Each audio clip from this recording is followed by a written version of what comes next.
جن لوگوں کا بھی اللہ پر ایمان ہے، آخرت پر ایمان ہے،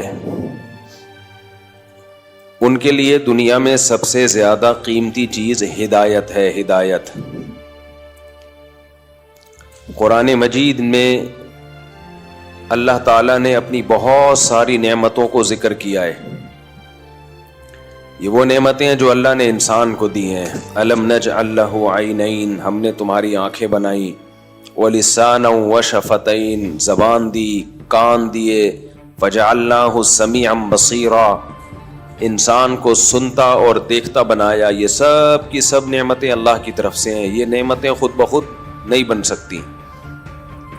ہمارے کان میں سننے کا عمل اتنا پیچیدہ ہے، آواز کی لہریں جا کے ٹکراتی ہیں اور وہ وائبریشن پیدا کرتی ہیں، ان وائبریشن سے ریز نکلتی ہیں، وہ ریز پھر الیکٹرک ریز میں کنورٹ ہوتی ہیں۔ وہ پورا ایسا خاندانی پیچیدہ سسٹم لگا ہوا ہے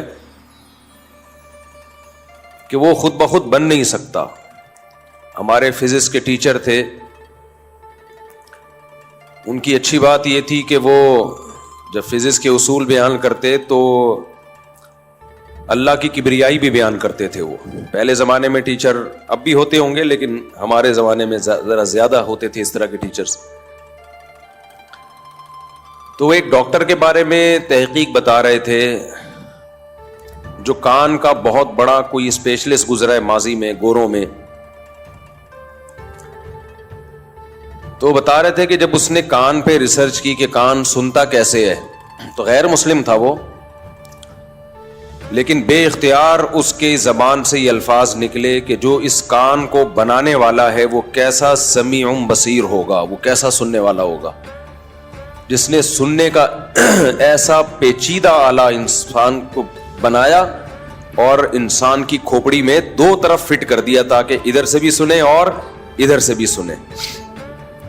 لا الہ الا اللہ، یہ ایوالو ہونے کا نتیجہ نہیں ہو سکتا۔ میں جو یہ نظریہ ارتقاء پہ اتنا بولتا ہوں نا، اس لیے کہ یہ نظریہ تمہیں جہنم کا ایندھن بنا دے گا۔ تم نے اس کی بیس پہ خدا کا انکار کیا ہے، کوئی ہلکا کام نہیں کیا۔ تو اللہ نہیں چھوڑے گا۔ آپ کہہ دو کہ ہمارے کان ایوالو ہو کے بنے ہیں، ہمارا دماغ ایوالو ہو کے بنا ہے، آنکھیں ایوالو ہو کے بنی ہیں، پھینکتے رہو۔ پھینکنے پر گورنمنٹ کی طرف سے کوئی پابندی نہیں ہے، پھینکتے رہو، اللہ نہیں چھوڑے گا۔ جو ہمارا سیکولر طبقہ ہے ہماری اس طرح کی باتوں سے اور زیادہ طنز کرتا ہے کہ دیکھو ان مولویوں کے پاس دلیل تو ہوتی نہیں ہے، جہنم کی وعیدیں سنا رہے ہوتے ہیں۔ سائنسدان بات کرتے ہیں دلیل سے، اور یہ مولوی بات کرتے ہیں دھمکیوں سے، جہنم میں جاؤ گے۔ آپ بھی دلیل سے بات نہیں کرتے، آپ بھی پھینک رہے ہو۔ خدا کی قسم نہیں بن سکتی آنکھ، کان نہیں بن سکتے، کچھ اور لاتے مارکیٹ میں، شاید ہم مان لیتے اس کو، تو وہ چیز لے کر آئے ہو جو ماننے کی نہیں ہے۔ تمہاری ان بوسیدہ باتوں کی بیس پہ ہم اپنے بنانے والے کا انکار کریں، دنیا میں اس سے بڑا جرم کوئی نہیں ہوگا۔ دیکھو لوگ جرم کی کوانٹٹی کو دیکھتے ہیں، کوالٹی کو نہیں دیکھتے۔ یہ بہت بڑی غلطی ہوتی ہے لوگوں سے۔ لوگ کہتے ہیں کہ جو شخص زیادہ گناہ کرتا ہے وہ بڑا مجرم ہے، اور جو کم گناہ کرتا ہے، جس کے گناہوں کی تعداد کم ہے، وہ چھوٹا مجرم ہے۔ میرا گلا پتہ نہیں کیوں بار بار بیٹھ رہا ہے۔ دنیا میں خوب سمجھ لو، جرم کی کوانٹٹی سے زیادہ ویلیو کس کی ہوتی ہے؟ کوالٹی کی۔ کس نوعیت کا جرم کیا؟ دیکھو ایک آدمی نے چوری کی، مسجد سے چپل چوری کیے، ایک جرم کیا اس نے کہ نہیں کیا؟ پھر اس نے کیا کیا؟ ایک دن کوئی شخص گزر رہا تھا، اسے رکھ کے بلا وجہ تھپڑ لگا دیا، یہ بھی ظلم ہے۔ کتنے ٹوٹل گناہ ہو گئے اس کے؟ 2۔ یعنی آپ ایک ترازو لیں اور اس کے گناہ اس میں رکھنا شروع کریں۔ چپل چوری کا گناہ لا کے رکھ دیا، ½ کلو کا ویٹ ہو گیا اس کا، ٹھیک ہے۔ بلا وجہ جمشید کو تھپڑ لگا دیا، ½ کلو کا گناہ، اور یہ ٹوٹل گناہ کتنے ہو گئے؟ 1 کلو۔ پھر کہیں کسی کی غیبت کی، ہلکی پھلکی، زیادہ بڑی غیبت نہیں، اس کو موٹا کہہ دیا، اس کو پتلا کہہ دیا، اس طرح کی غیبت، غیبت کے بھی درجات ہوتے ہیں. کسی کو زانی کہہ دیا, یہ بہت بڑی غیبت ہے. لیکن ہلکی پھلکی غیبت, ابے موٹا ہے توند دیکھ اس کی, یہ آدھا کلو کا گناہ اور ہو گیا. ٹوٹل کتنے ہو گئے؟ 1.5 کلو, 3 گناہ. اس طرح اور بھی چھوٹے چھوٹے گناہ لائیں تو یہ ٹوٹل 10 کلو کے ہو گئے. اب 20 گناہ ہو گئے, لیکن ویٹ کتنا بن رہا ہے؟ 10 کلو. گناہوں کی تعداد ہے ٹوٹل 20.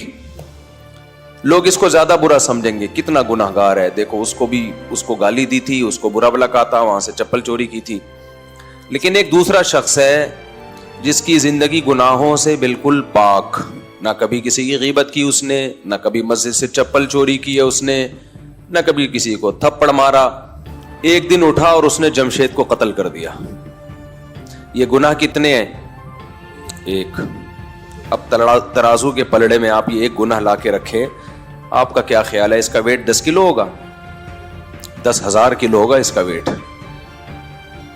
گناہ ایک ہے, لیکن یہ ایسا گناہ ہے کہ دنیا میں بھی اس کی سزا پھانسی کا پھندا, دنیا میں بھی اس کی سزا پھانسی کا پھندا ہے, اور آخرت میں اس کی سزا تو بہت ہی خطرناک. اعمال میں, بدعمالیوں میں سب سے بڑی سزا جو اللہ نے کسی گناہ پہ سنائی ہے وہ قتل ہے. جتنی سخت سزا اللہ نے قتل پہ سنائی ہے نا, قیامت کے دن قاتل کو جو سزا ملے گی, اتنی بڑی سزا مشرک کے علاوہ کسی کو نہیں ملے گی. تو شرک ہے وہ تو عقیدے سے اس کا تعلق ہے. اعمال میں قتل سے بڑی سزا اسلام میں کوئی بھی نہیں ہے. خوب سمجھ لو, قتل سے بڑی سزا بھی نہیں ہے, کسی کو واجب القتل قرار دینے سے بڑی سزا بھی نہیں ہے, کیونکہ آپ اس کے قتل کو حلال کر رہے ہو. یہ بھی آج کل پھر میں اس پہ بات کروں گا سوال جواب کے سیشن میں, کہ بات بات پہ فلاں واجب القتل, فلاں واجب القتل. تو سب سے زیادہ اسلام میں کسی چیز کی اگر کوئی ویلیو ہے نا تو انسانی جان ہے, انسانی جان. میدان جنگ میں بھی لڑائی ہو رہی ہے, ایک شخص نے کلمہ پڑھا, صحابی نے سوچا کہ یہ تو موت کے ڈر سے پڑھ لیا ہے اور قتل کر دیا. آپ صلی اللہ علیہ وسلم کس قدر غضبناک ہوئے. ان صحابی نے کہا یا رسول اللہ, انہوں نے تو موت کے ڈر سے کلمہ پڑھا تھا نا, ابھی میدان جنگ میں آمنے سامنے کھڑے ہوئے. تو آپ نے فرمایا ہلا شققت قلبہ, تم نے اس کے دل کو چیر کے دیکھا تھا؟ تو قتل نفس یا واجب القتل ہمارے ہاں سب سے ہلکی اور سستی چیز بن چکی ہے, اور مذہب کا لیبل لگا کے. تو خیر, تو آپ نے کیا کیا, ترازو کے دوسرے پلڑے میں لا کے رکھا قتل نفس. گناہ کتنے ہیں؟ ایک. کوانٹٹی نہیں ہے, کوئی 10 20 15 40 گناہ نہیں ہے, بلکہ کوالٹی وائز یہ سب سے بھاری ہے, یہ بہت بھاری گناہ ہے. ایک گناہ ساری زندگی کی ساری نیکیوں کو چٹ کر جانے کے لیے کافی ہے. ہم سے غلطی یہ ہو رہی ہے کہ آج بھی ہم لوگوں کو ناپنے کے لیے یہ دیکھ رہے ہوتے ہیں اس کے اعمال میں کتنے گناہ ہیں, کتنی غلطیاں کرتا ہے, یہ کتنی مسٹیکس کرتا ہے. یہ نہیں دیکھتے کہ کس نوعیت کی مسٹیک کر رہا ہے, کس نوعیت کی غلطی کر رہا ہے.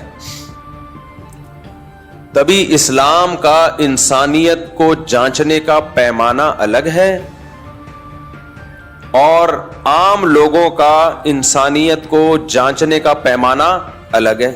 ہر ایک کے پیمانے الگ الگ ہیں.